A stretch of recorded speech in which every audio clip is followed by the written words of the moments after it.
सिया राम, जय सिया राम, जय सिया राम, जय सिया राम, जय सिया राम, जय सिया राम, जय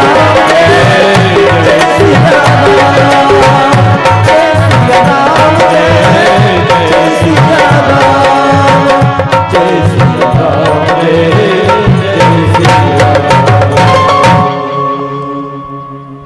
प्रेम से बोली राघव सरकार की जय हो। कल आपने बड़ी बड़ी पावन कथा श्रवण की, भगवान शिव जी का विवाह, और यह कथा याज्ञवल्क जी भरद्वाज जी को कथा सुना रहे हैं प्रयाग में। जब शिव पार्वती का मंगल विवाह संपन्न होने के पश्चात कुछ दिनों के पश्चात कार्तिकेय स्वामी का जन्म हुआ। उनके द्वारा तारकासुर नाम के राक्षस का वध हुआ। अब यहाँ भोलेनाथ भूतेश्वर भगवान शिव जी कैलाश पर्वत पर निवास करते हैं। कैसे?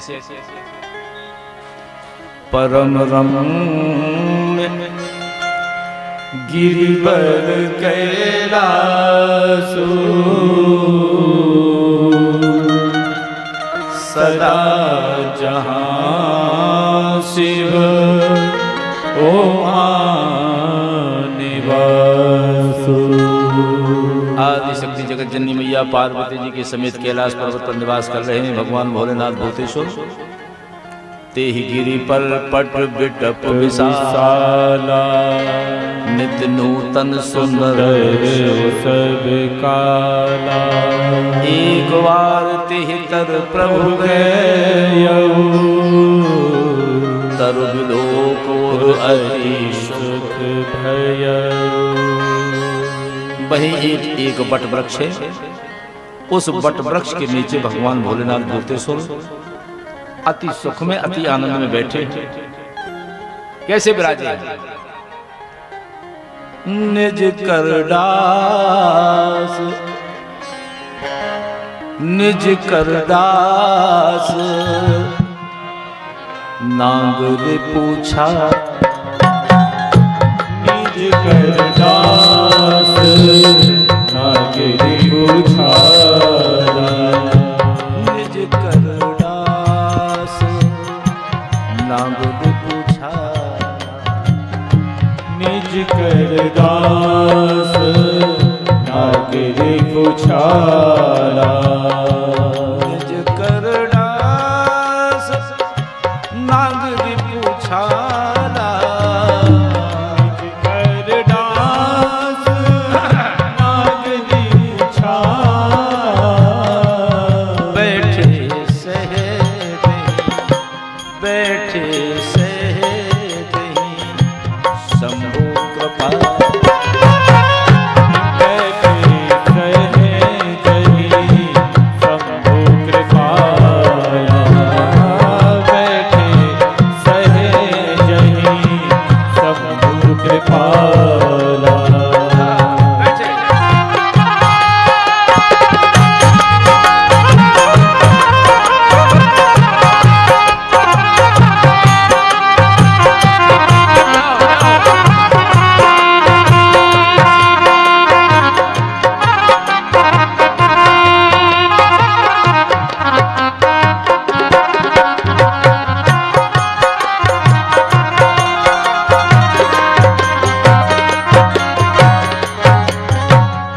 तो बंधुओं, कल तक की कथा जो आप श्रवण कर रहे थे वो याज्ञवल्क जी महाराज भरद्वाज जी को कथा सुना रहे थे। आज व्यास पीठ बदल रही है। कल तक की कथा तो प्रयाग में हो रही थी, आज से कथा की व्यास पीठ बदल रही है, क्योंकि आज से भोलेनाथ भूतेश्वर भगवान शिव जी मां भगवती पार्वती जी को कथा सुनाना प्रारंभ करेंगे। भगवान शिव जी कथा सुनाएंगे, क्योंकि संसार की होती है व्यथा, संसार की होती है व्यथा। और राघव सरकार की होती है कथा, भगवान की होती है कथा, और संसार की होती है व्यथा। हाँ। जब याज्ञवल्क्य जी महाराज को भरद्वाज जी ने रोककर पूछा, महाराज मुझे यह बताइए कि राम जी कौन है। जब यह पूछा कि राम जी कौन है, और उसी के उत्तर में कथा प्रारंभ हुई। आज मां भवानी भूत भावन भगवान शिव से पूछती हैं कि महाराज ये राम कौन है, क्योंकि कथा संसार के भ्रम का निवारण करती है। हाँ, भ्रम को तोड़ती है। आज भोलेनाथ भूतेश्वर भगवान शिव जी कैसे बैठे? बैठे सोहे काम रिपु कैसे, धरे शरीर शांत रस जैसे। कैलाश पर्वत के ऊपर वट वृक्ष के नीचे भगवान शिव जी ऐसे बैठे हैं जैसे स्वयं शांत रस रूप धारण करके आ गया। जटा बनी हुई है, चंद्रमा चमक रहा है, जटाओं के ऊपर से देव नदी गंगा सिर से निकल रही है, त्रिनेत्र हैं, चंद्रमा शोभायमान हो रहा है, कंठ में विष का खजाना है, आनंद के धन है, आनंद है। अब मैया ने सोचा कि ऐसे नहीं बैठ जाए जैसे पिछली बार बैठ गए, सती के रूप में जैसे बैठ गए थे, ऐसे ना बैठ जाए। बड़ी मार्मिक पंक्तियां लिख ली गोस्वामी जी ने। क्या? पार्वती भल अवसर जानी, गई शंभो पर मातु भवानी।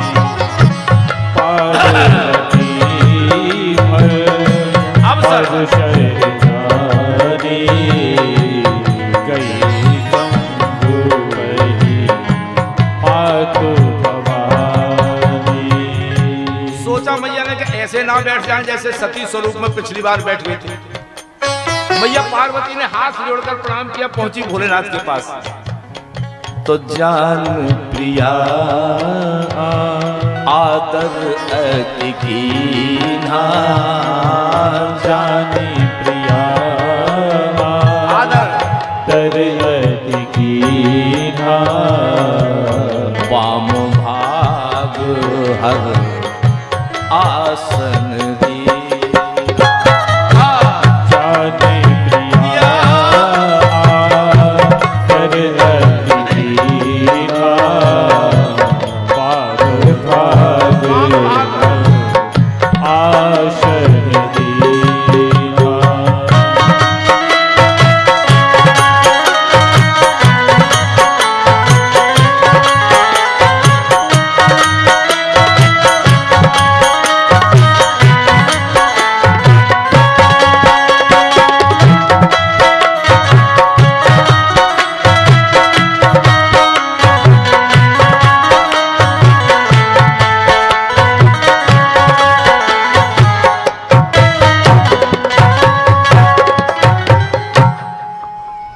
मां पार्वती जी शिव जी के पास गईं, प्रणाम किया।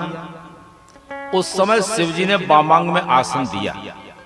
मां प्रसन्न, क्योंकि पिछली बार जब गई थी सती के रूप में तो शिव जी ने सामने आसन दिया था। आपको ध्यान होगा कल की कथा में शिव जी ने सामने आसन दिया था, क्योंकि उस समय वो माता थी, आज पार्वती इनकी अर्धांगिनी, इसलिए वामांग में आसन दिया और वामांग में बैठे। और शिव जी का तो स्वभाव ही कथा का है? कथा कहने का स्वभाव ही है शिव जी का। शिव जी तो कथा करते ही रहते हैं। मैया आई, पार्वती ने वंदन किया, हाथ जोड़कर चरणों में बैठ गई। हे नाथ, हे बाबा विश्वनाथ, सारा संसार आपकी महिमा जानता है। आप सर्व समर्थ हैं, समस्त कलाओं के गुणों के धाम हैं। हे नाथ, जोग ज्ञान वैराग्य कि आप ही तो खजाने हो, आप कल्पतरु हो। प्रभु समरथ सर्वज्ञ शिव सकल कला गुण धाम जोग ज्ञान वैराग निधि प्रणत कल्प तरु नाम।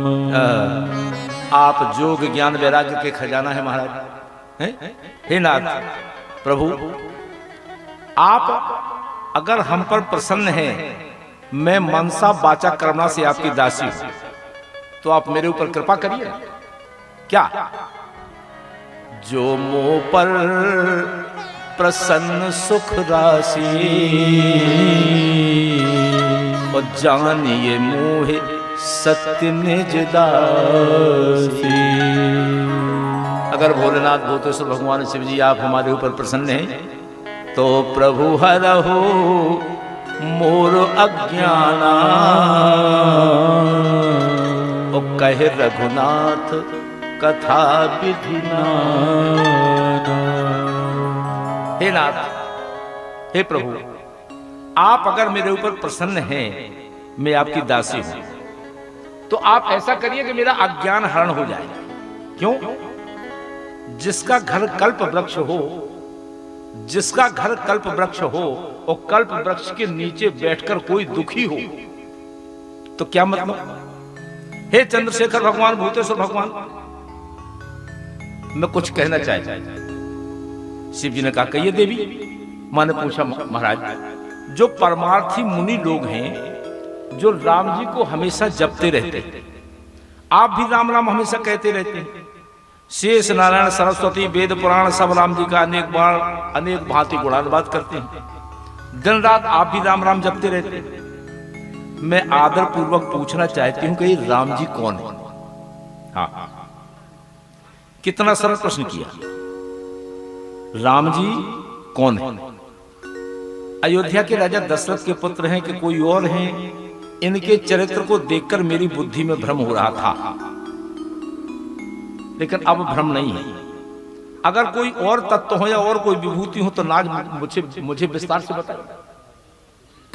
पिछली बार मैंने वन में भगवान की लीला का दर्शन किया था। पिछली बार सती के स्वरूप में मैंने भगवान की लीला का दर्शन किया था, तब मुझे मोह था, लेकिन अब मुझे मोह नहीं है। अब मुझे मोह नहीं है, अब तो हमारी कथा में रुचि है। कितना सूक्ष्म प्रश्न किया मां भवानी ने शिव जी, इतना सूक्ष्म प्रश्न किया। जो निर्गुण ब्रह्म है, वो किस कारण से सगुण रूप में होकर आए? उनका जन्म क्यों हुआ, कैसे हुआ, बताइए। बाल लीला सुनाइए, जो कुछ भी लीला उन्होंने की हो सब हमें लीला सुनाइए। जो मैंने पूछा है वो भी सुनाइए, और जो ना भी पूछा पूछ पाया हो तो वो भी मुझे बताइए। बोले शंकर भगवान की जय हो। जब माता पार्वती ने इतना प्रश्न किया भोलेनाथ भूतेश्वर भगवान शिव से, उसी समय क्या हुआ? हर ही रामचरित सब आए। शंकर जी के हृदय में सारा रामचरित अवतरित हो गया। हर ही रामचरित सब आए, प्रेम पुलक लोचन जल छाए। उसी समय शिव जी के हृदय में राम का सारा चरित्र अवतरित हो गया। हृदय में क्यों? श्री रघुनाथ रूप और आवा, श्री रघुनाथ रूप और आवा, श्री रघुनाथ रूप और आवा, श्री रघुनाथ रूप और आवा, श्री रघुनाथ रूप और आवा, श्री रघुनाथ रूप और आवा, परमानंद अमित सुख परमानंद अमित सुख पावा, परमानंद अमित सुख पावा। जैसे ही बंधु मां ने प्रश्न किया शिव जी के हृदय में सारा रामचरित अवतरित हो गया। क्यों हो गया? इसलिए हो गया कि ये रामचरित और किसी की रचना नहीं है, भगवान शिव की ही रचना है। क्यों? रच महेश निज मानस राखा, और पाई सुसमय शिवासन भाखा। मैंने परसों भी कहा था कथा में कि ये रचना और किसी की है ही नहीं, ये रचना है शिव जी की। रच महेश निज मानस राखा, पाई सुसमय शिवासन भाखा। भगवान राघव सरकार की सारी कथा शिव जी के हृदय में अवतरित हो गई। हाँ, शिव जी ने नेत्र खोला, भाव से माता पार्वती को देखा। हे पार्वती, मैं जो कह रहा हूं इसको हृदय में रखना। रघुनाथ जी का स्मरण करके, वंदन करके, मंगलाचरण करके शिव जी कथा सुनाना प्रारंभ करेंगे।